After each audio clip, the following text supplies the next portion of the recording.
As he came near and saw the city, he wept over it, saying, "If you, even you, had only recognized on this day the things that make for peace. But now they are hidden from your eyes.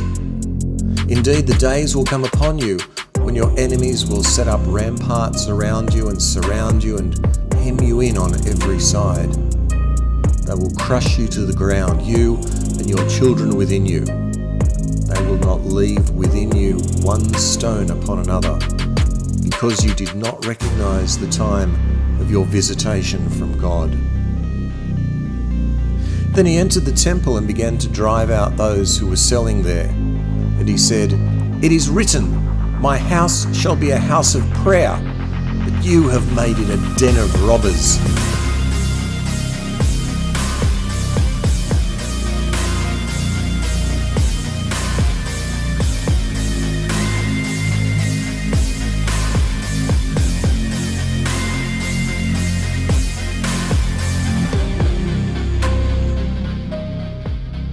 Every day he was teaching in the temple. The chief priests, the scribes, and the leaders of the people kept looking for a way to kill him. But they did not find anything they could do, for all the people were spellbound by what they heard. When Jesus had finished saying all these things, he said to his disciples, "You know that after 2 days the Passover is coming, and the Son of Man will be handed over to be crucified."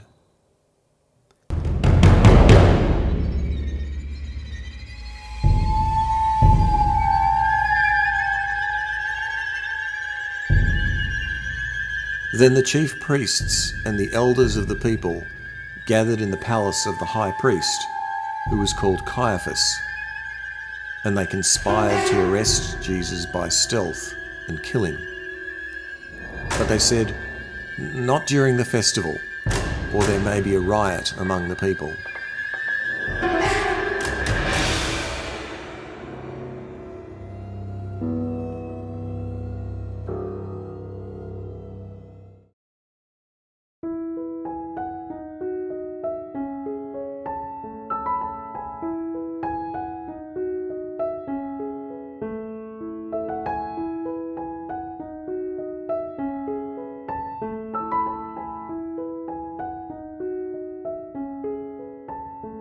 Now while Jesus was at Bethany in the house of Simon the leper, a woman came to him with an alabaster jar of very costly perfume, and she poured it on his head as he sat at the table.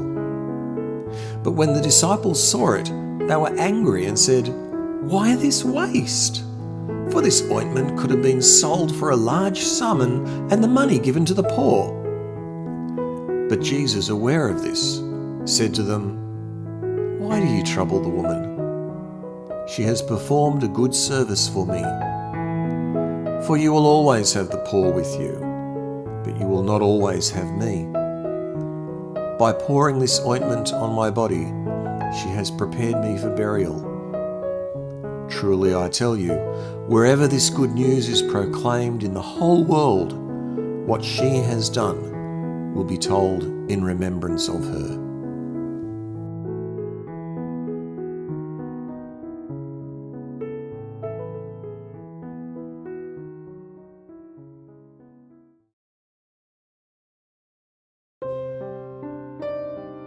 Then Jesus went with them to a place called Gethsemane, and he said to his disciples, "Sit here while I go over there and pray."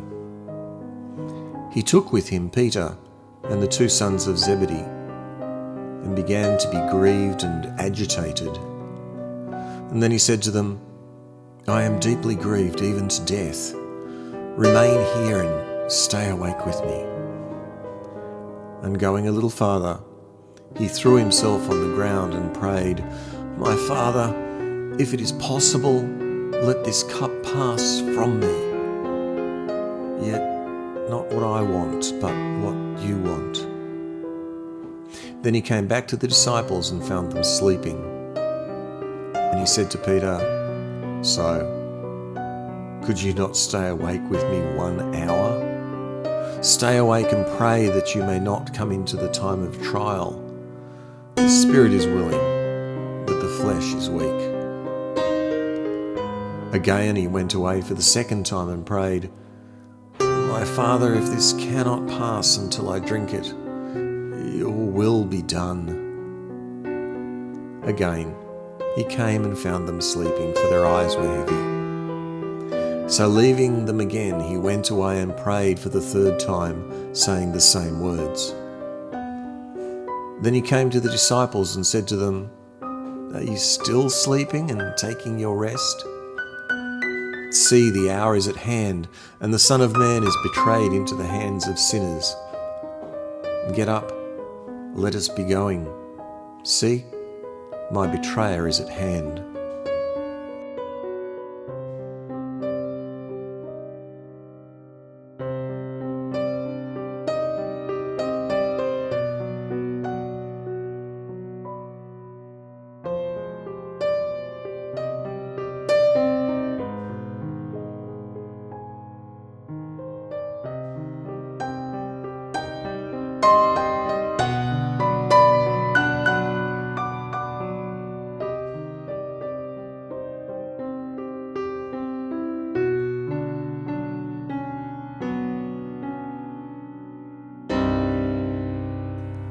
While he was speaking, Judas, one of the 12, arrived. With him was a large crowd with swords and clubs from the chief priests and the elders of the people. Now the betrayer had given them a sign, saying, The one I will kiss is the man. Arrest him. At once he came up to Jesus and said, Greetings, Rabbi, and kissed him. Jesus said to him, Friend, do what you are here to do. Then they came and laid hands on Jesus and arrested him. Jesus said to the crowd, Have you come out here with swords and clubs to arrest me as though I were a bandit? Day after day I sat in the temple teaching, and you didn't arrest me? But all this has taken place so that the scriptures of the prophets may be fulfilled. Then all the disciples deserted him and fled.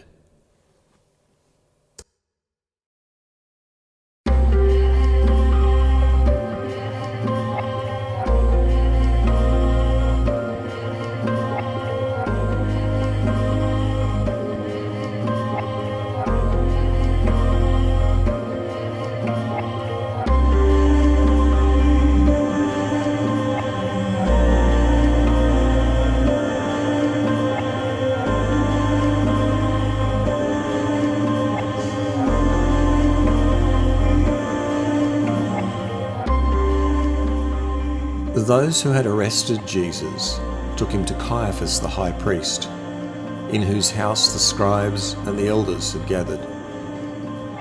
But Peter was following him at a distance, as far as the courtyard of the high priest, and, going inside, he sat with the guards in order to see how this would end.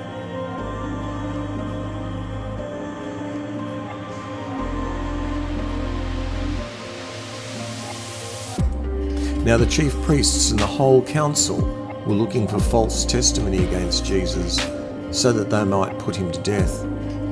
But they found none, though many false witnesses came forward. At last, 2 came forward and said, This fellow said, I am able to destroy the temple of God and to build it in 3 days. The high priest stood up and said, Have you no answer? What is it that they testify against you? But Jesus was silent. And then the chief priest said to him, I put you under oath before the living God. Tell us if you are the Messiah, the Son of God.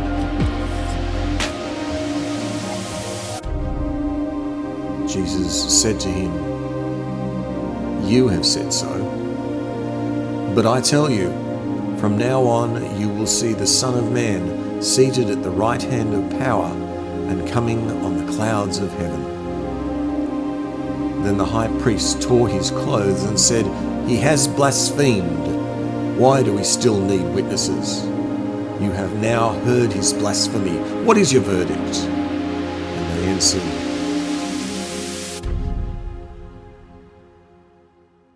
he deserves death.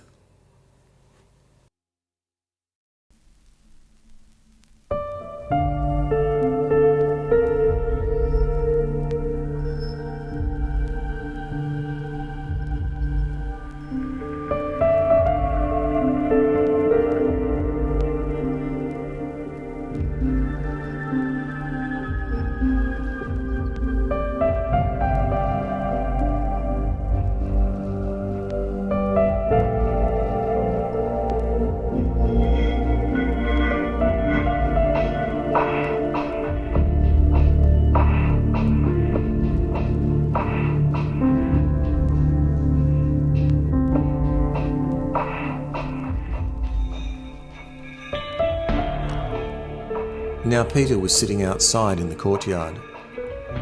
A servant girl came to him and said, "You also were with Jesus the Galilean." But he denied it before all of them, saying, "I don't know what you're talking about."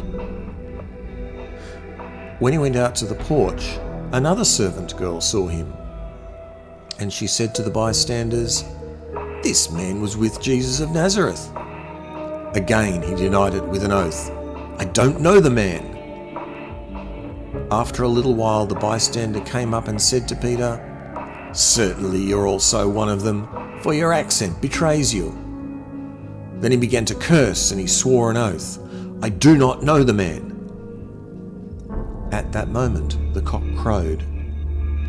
Then Peter remembered what Jesus had said, "Before the cock crows, you will deny me 3 times." And he went out and wept bitterly.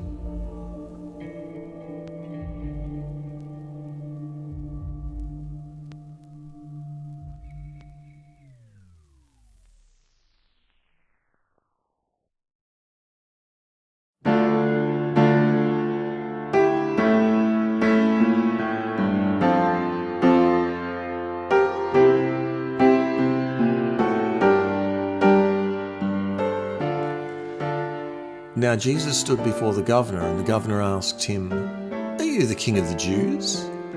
Jesus said, "You say so." But when he was accused by the chief priests and elders, he didn't answer. Then Pilate said to him, "Do you not hear how many accusations they make against you?" But he gave no answer, not even to a single charge, so that the governor was greatly amazed. Now at the festival, the governor was accustomed to release a prisoner for the crowd, anyone whom they wanted. At that time, they had a notorious prisoner called Jesus Barabbas. So after they had gathered, Pilate said to them, "Whom do you want me to release for you? Jesus Barabbas or Jesus who is called the Messiah?" For he realized that it was out of jealousy that they had handed him over. While he was sitting on the judgment seat, his wife sent word to him, "Have nothing to do with that innocent man, for today I have suffered a great deal because of a dream about him." Now the chief priests and the elders persuaded the crowds to ask for Barabbas and to have Jesus killed. The governor again said to them, "Which of the 2 do you want me to release for you?" And they said, "Barabbas." Pilate said to them, "Then what should I do with Jesus, who is called the Messiah?" All of them said, "Let him be crucified." Then he asked, "Why? What evil has he done?" But they shouted all the more, "Let him be crucified."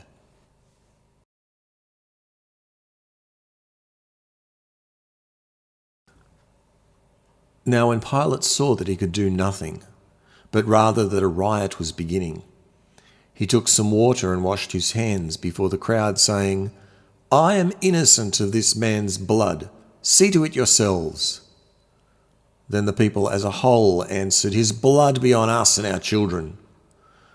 So he released Barabbas for them, and after flogging Jesus, he had him handed over to be crucified.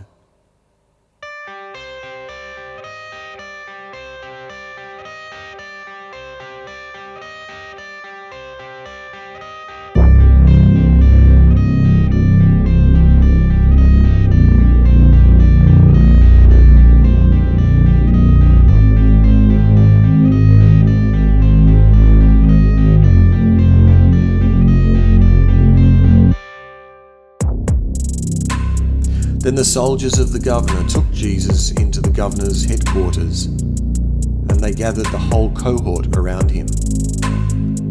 They stripped him and put a scarlet robe on him, and after twisting some thorns into a crown, they put it on his head. They put a reed in his right hand and knelt before him and mocked him, saying, "Hail, King of the Jews!" They spat on him and took the reed and struck him on the head. After mocking him, they stripped him of the robe and put his own clothes on him. Then they led him away to crucify him.